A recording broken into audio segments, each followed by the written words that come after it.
ಈಗಿನ ಸರ್ಕಾರ ಈಗಾಗಲೇ ಹಾಸನ ಜಿಲ್ಲೆಯಲ್ಲಿ 2 ಸಭೆಗಳನ್ನು ಮಾಡಿದ್ದಾರೆ. ಮುಖ್ಯಮಂತ್ರಿಗಳು, ಮಂತ್ರಿಗಳು, ಹಲವಾರು ಉಪಮುಖ್ಯಮಂತ್ರಿಗಳು ಒಳಗೊಂಡಂತೆ ಹಾಸನ ಜಿಲ್ಲೆಯನ್ನು ಪ್ರಮುಖವಾಗಿ ಜನತಾದಳವನ್ನು ಸಂಪೂರ್ಣವಾಗಿ ಮುಗಿಸ್ಬೇಕು ಅಂತಕ್ಕಂಥದ್ದೇ ಅವರ ಉದ್ದೇಶ ಇದೆ.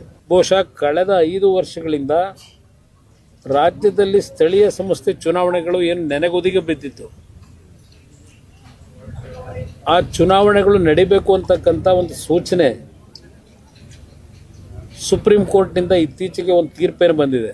ಈ ತೀರ್ಪಿನ ಹಿನ್ನೆಲೆಯಲ್ಲಿ ಈಗಾಗಲೇ ಸರ್ಕಾರ ಬೆಂಗಳೂರಿನ GBA ಚುನಾವಣೆ ಇರ್ಬೋದು, ಗ್ರಾಮ ಪಂಚಾಯಿತಿಯ ಚುನಾವಣೆಯ ವ್ಯಾಪ್ತಿಯು ಏನು ಮುಗಿದಿದೆ, ಗ್ರಾಮ ಪಂಚಾಯಿತಿ ಚುನಾವಣೆಗಳು ಸಹ ಆಗಬೇಕಾಗಿದೆ. ಅದರ ಜೊತೆಗೆ ಜಿಲ್ಲಾ ಪಂಚಾಯಿತಿ, ತಾಲೂಕ್ ಪಂಚಾಯಿತಿ ಈ ಚುನಾವಣೆಗಳು ನಡೀಬೇಕಾಗಿದೆ. ಬಹುಶಃ ಹಾಸನ ಜಿಲ್ಲೆಯ ಈ ಒಂದು ಕಾರ್ಯಕ್ರಮದ ಮುಖಾಂತರ ಮುಂದಿನ ಒಂದು ಸ್ಥಳೀಯ ಸಂಸ್ಥೆ ಚುನಾವಣೆಗಳಿಗೆ ಪಕ್ಷದ ಕಾರ್ಯಕರ್ತರಿಗೆ, ನಾಡಿನ ಜನತೆಗೆ, ಸನ್ಮಾನ್ಯ ದೇವೇಗೌಡರಿಗೆ ರಾಜಕೀಯ ಶಕ್ತಿಯನ್ನ ತುಂಬಿ ದೆಹಲಿಯ ಮಟ್ಟದವರೆಗೆ ತೆಗೆದುಕೊಂಡು ಹೋದಂತ ಈ ಜಿಲ್ಲೆಯ ಮತದಾರ ಬಂಧುಗಳು, ಆ ಹಿನ್ನೆಲೆಯಲ್ಲಿ ಬಹುಶಃ 24ನೇ ತಾರೀಕು ನಡೆಯತಕ್ಕಂಥ ಈ ಒಂದು ಸಭೆ ಜನತಾದಳಕ್ಕೆ ಒಂದು ಅತ್ಯಂತ ಮಹತ್ವವಾದಂಥ ಸಭೆ ಅಂತಕ್ಕಂಥದ್ದು ನನ್ನ ಅಭಿಪ್ರಾಯ.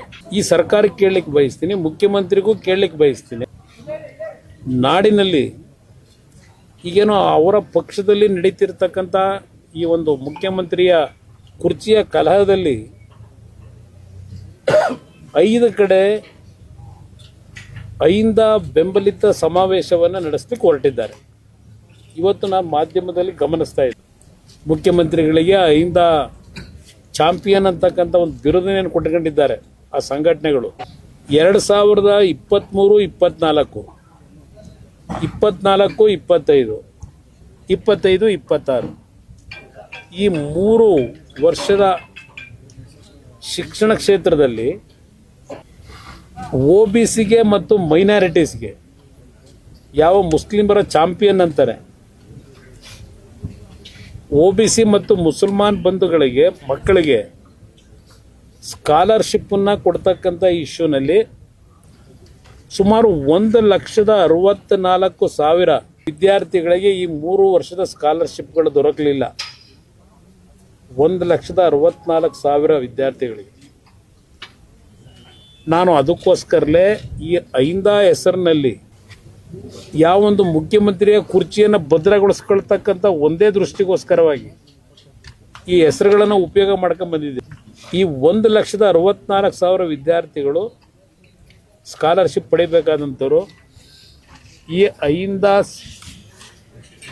ಸಮಾಜಕ್ಕೆ ಸೇರಿರ್ತಕ್ಕಂಥ ಮಕ್ಕಳು. ನಿಮ್ಮ ಗ್ಯಾರಂಟಿ ಸ್ಕೀಮ್ಗಳಿಗೆ SCP, STP ಹಣವನ್ನು ವರ್ಗಾವಣೆ ಮಾಡಿರ್ತಕ್ಕಂಥದ್ದು ಅದೆಲ್ಲ ಒಂದು ಭಾಗ ಚರ್ಚೆ ಆಗೋಗಿದೆ, ಅಳಿಸಲಾಗಿದೆ. ಅದೆಲ್ಲ ನಾನು ಹೇಳಿರ್ತಕ್ಕಂಥದ್ದು ಅಹಿಂದ ಸಮಾಜದ ವಿದ್ಯಾರ್ಥಿಗಳಿಗೆ ಅವರ ಶೈಕ್ಷಣಿಕ ಬದುಕಿಗೆ ಎಷ್ಟರ ಮಟ್ಟಿಗೆ ಈ ಸರ್ಕಾರ ದ್ರೋಹ ಮಾಡ್ತಾ ಇದೆ. ಇದನ್ನು ಅಹಿಂದ ವರ್ಗದ ಜನ, ಮೈನಾರಿಟೀಸು, ಮುಸಲ್ಮಾನ್ ಬಂದವರು ಅರ್ಥ ಮಾಡ್ಕೋಬೇಕು ಅಂತಕ್ಕಂಥದ್ದನ್ನು ಹೇಳಲಿಕ್ಕೆ ಬಯಸ್ತೇನೆ. ನಮ್ಮ ಮುಖ್ಯಮಂತ್ರಿಗಳು ಕೇಂದ್ರದ ಆರ್ಥಿಕ ಸಚಿವರು ಹೆಣ್ಣುಮಗಳಿದ್ದಾರೆ. ಅವರು ಬಳಸಿರ್ತಕ್ಕಂಥ ಪದ ನಾನು ಬಳಸಲಿಕ್ಕಾಗಲ್ಲ. ಮುಖ್ಯಮಂತ್ರಿಗಳು ಒಬ್ಬ ಹೆಣ್ಣು ಮಗಳು ಆರ್ಥಿಕ ಸಚಿವರಾಗಿ ದೇಶದಲ್ಲಿ ಒಂದು ಉತ್ತಮವಾದಂಥ ಸಮರ್ಥವಾದಂಥ ಆರ್ಥಿಕ ಸಚಿವರಾಗಿ ಏನು ಕೆಲಸ ಮಾಡ್ತಾ ಇದ್ದಾರೆ, ಅವರನ್ನು ಯಾವ ಒಂದು ಏಕವಚನದಲ್ಲಿ ಪ್ರಸ್ತಾಪ ಮಾಡಿದ್ರೆ ಅವರ ಹೆಸರನ್ನ, ಈ ರೀತಿ ಪದ ಬಳಕೆಗಳಿಂದ ಎಷ್ಟರ ಮಟ್ಟಿಗೆ ನೀವು ಕೇಂದ್ರ ಸರ್ಕಾರದ ನೆರವನ್ನು ಪಡೀಲಿಕ್ಕೆ ಸಾಧ್ಯ? ನಿಮ್ಮ ನಡವಳಿಕೆಗಳನ್ನು ನಾನು ಪದೇ ಪದೇ ಹೇಳ್ತಾ ಇದ್ದೇನೆ, ನಿಮ್ಮ ನಡವಳಿಕೆಯನ್ನು ಪದೇ ಪದೇ ಸರಿಪಡಿಸ್ಕೊಳ್ಳಿ ಅಂತ. ಆದರೆ ಅವರಲ್ಲಿ ಆ ಬದಲಾವಣೆ ಮಾಡ್ಕೊಳ್ತಕ್ಕಂಥ ವಾತಾವರಣ ಇಲ್ಲ ಅವರಲ್ಲಿ.